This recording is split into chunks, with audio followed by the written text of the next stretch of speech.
Hi guys, my name is Jana Juraiva and my title for my argumentative essay or paper is The Weight of Soft Drinks. I chose this topic because I care about, I'm very health conscious, I care about the health of this country, and so I wanted to sort of spread the message of what I've been witnessing for the past 20 years or the epidemic that we have that's caused by soft drinks in particular. Title: The Weight of Soft Drinks by Jana Juraiva. How accessible are soft drinks for adults in our society, and where can we get them?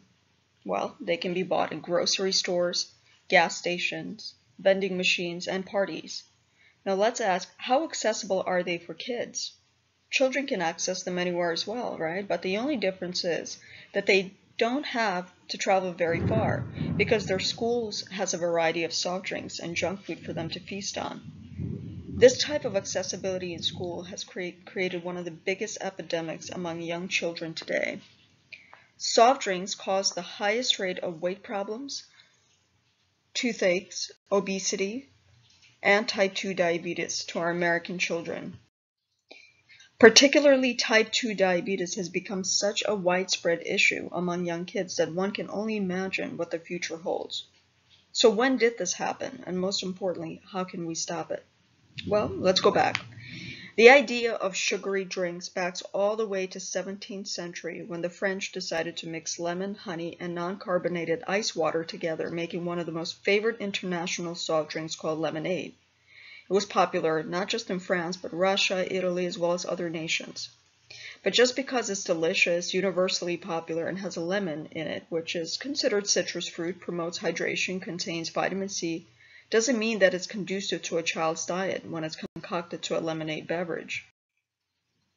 There are articles upon articles that state that in the past 20 years, children in the United States have become either overweight or obese, and it's expected to increase even more as time progresses.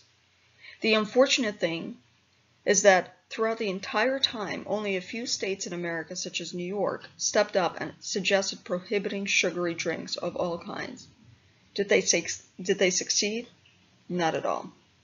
And that's all because of mixed reactions from the public. Some like the ideas, others don't like the ideas, and some just have bad habits like that themselves, like adults. Pediatricians and child care experts also felt strong about the cause and stated that if America is expected to get better, then sugary beverages need to be banned in school altogether. Child psychology experts, however, know that if changing bad habits is to occur successfully, then it must be done carefully because let's face it, change isn't easy. And it certainly doesn't happen overnight. I read an article written by Doug DuPont called Study Gives Tips for Healthy Habit Formation in Kids and Adults, which stated that habits in children can change if parents begin setting a single goal. For example, incorporating water as a beverage during breakfast and dinner, or always leaving a water bottle instead of soft drinks in their lunch bag. Another article I read about how to implement change in kids effectively was written by a registered dietitian, novelist, and writer for Fox News named Tanya Zuckerbrot, who also reported that to make successful modifications in children's habits, one of the most important things to always remember is patience and time. Because if soft drinks are just aggressively banned from schools or homes, then kids are going to feel more inclined to overconsume when given the chance because of limited opportunities. I mean, we always want what we can't have, right? It's always so attractive that way. So you see, suppressing habits that are so ingrained in our gastronomical society for purposes of improving health might not only be hindering to the potential progress of a child's diet, but can backfire as well. So if you have kids and you want to implement change, be cautious on how you do it because a forceful approach in applying healthy eating habits take the most important thing from them, and that's their power of choice. Children, like all of us, need to feel that the options are always available and perhaps healthy alternatives are not that bad. This method will allow kids to rely on their judgment and provide a concept of variety. Tanya Zuckerbrot also stresses that children are more receptive to healthy eating if they're presented in forms of choices. This means that instead of freshly squeezed orange juice, they can have palm juice or water. Other choices that are encouraged are kids making their decision of finishing their plate. So if parents see that their child didn't finish their meal, they should allow them the choice to finish it or not, because nobody wants to be forced to eat. Everybody should be able to listen to their body and say yes or no. I mean, it's not like the food is going to go anywhere. So that's kind of a good way to avoid bad eating habits in the future. To conclude, there are many ways to combat the epidemic of obesity among children caused by soft drinks.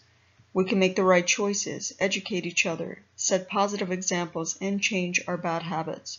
The point is, modern society cannot neglect the frightening statistical evidence of children's health today, because the future of America will inevitably suffer. Therefore, it is our duty as adults to make this happen and make it happen now, because discussions on the topic just simply isn't enough anymore. Thank you guys for listening to my presentation of the weight of soft drinks. I hope that we can all agree that this is a massive issue, and that we learned something from this. Thank you again, guys, and keep spreading this message. I appreciate it, and God bless.